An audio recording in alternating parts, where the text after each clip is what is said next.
So a while back on this channel, I made a little video about a guy named Nico. You might remember it. Maybe you don't. I don't know. He was this classic commentary guy, and he played old Minecraft and talked about his life. I think this was about 2 years ago, maybe closer to 3. He was a very interesting guy. My best comparison to him is probably like the Weekly Slap. Not necessarily because their content was super similar. I feel like Schlatt over on the Slap, he would do a lot of like user submitted like advice. He would just give advice to people who would do like a Google form. I don't have any better examples because I know Schlatt himself was inspired by like old COD commentaries, but that's before my time. So, basically the Weekly Slap, but like old Minecraft. Kind of my best comparison. But now he's doing different stuff, this Nico guy. Back then he was doing classic Minecraft, talking about his life and giving advice. I know he made like a video on his relationships and it got like 500,000 views. But now he's doing different stuff. He's not doing the same things. He's doing a mixture of different types of content. Now he's doing like Let's Plays, just Minecraft, modern Minecraft Let's Plays, not really talking about his life. There's kind of a laid back vibe you'd see in like 2011, 2012, before Minecraft was really like a thing. And another thing he's doing now is, just like the Weekly Slap, he reads viewer submissions off of like a Google form. And apparently he's also reading like Reddit stories for some reason. And I don't know how that's productive, but sure.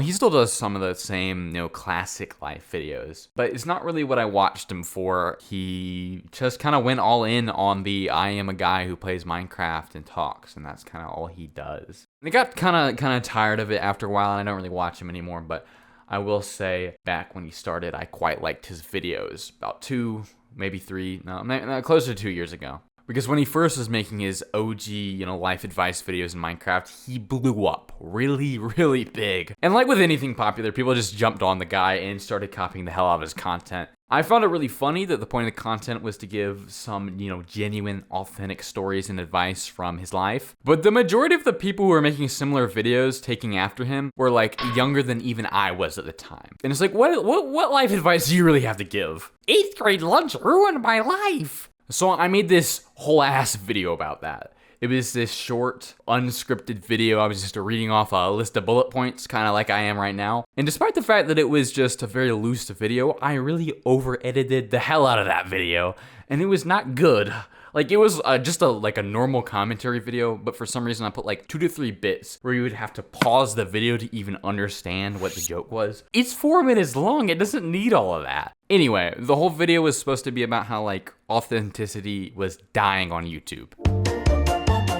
But I just wanted to talk about these YouTube channels that were inspired by Nico. I'll be honest, I called them Nico clones. So I think I ran my mouth about Mr. Beast for like the first half of the video. And then the last half, I finally got to talk about Nico clones. I had nothing good to say. Now, I completely disagree with basically all the points I made in that video. So this is my attempt right here to put this right for the record.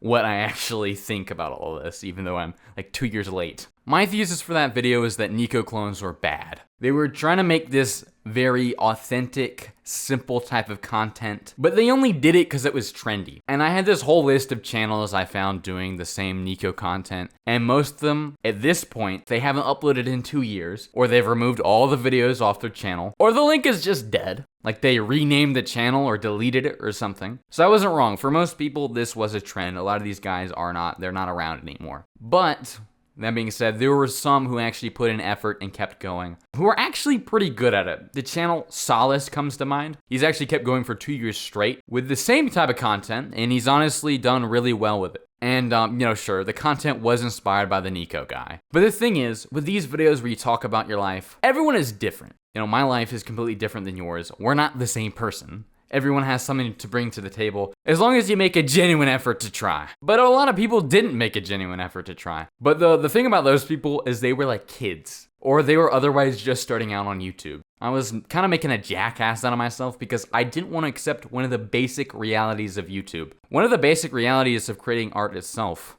When you start out, you copy the shit out of everyone. And what you make is usuually terrible. Hey shit ass, wanna watch me hack? When I was a kid first starting out, my biggest inspiration was Tommy Innit. I thought that it was incredibly inspiring that a 15-year-old grew to a multi-million subscriber, die-hard fan base with basically no outside help. Because most kids on YouTube are like industry plants being ran around by their parents. Remember Ryan's Toys reviews? I don't think that's even a thing anymore. Most kids doing YouTube themselves see no success.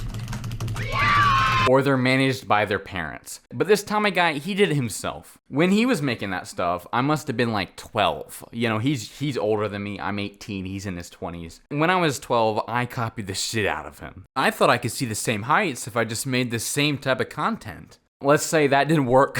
Yeah, that did not work at all. But it did get me making. I think my point here is that sometimes the reason you start on YouTube, or just art in general, maybe it's not the best reason. Maybe you had delusions of grandeur as a child. But a start is a start. I don't really like Tommy anymore. I actually look back at his old content, and I nearly choked to death on how much of a cornball that guy was.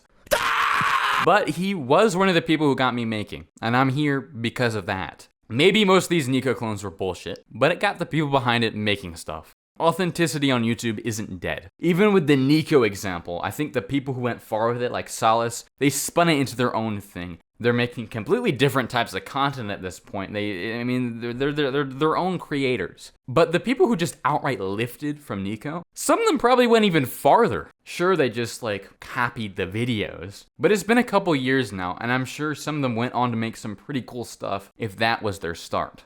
At the end of the day, Nico does not own the copyright to playing Minecraft while talking, so I don't know what the fuck I was on about in that video. He's not Luke the Notable. Remember that guy? He tried to like trademark or copyright the concept of playing a game for 100 days. I don't really have anything else to say on the topic. My point here was kind of that video I made was not good. And I have been thinking about that for probably like 6 to 8 months, maybe even longer. For someone who's made 2 videos, I was kind of like sitting on my high horse being like, well, I am so authentic here. When that one video, that video about Nico, I think I copied a lot of the style for that video from one of my buddies who I don't talk to anymore. He made very similar content, and I took a lot of inspiration from that to make that video. Okay, bye-bye.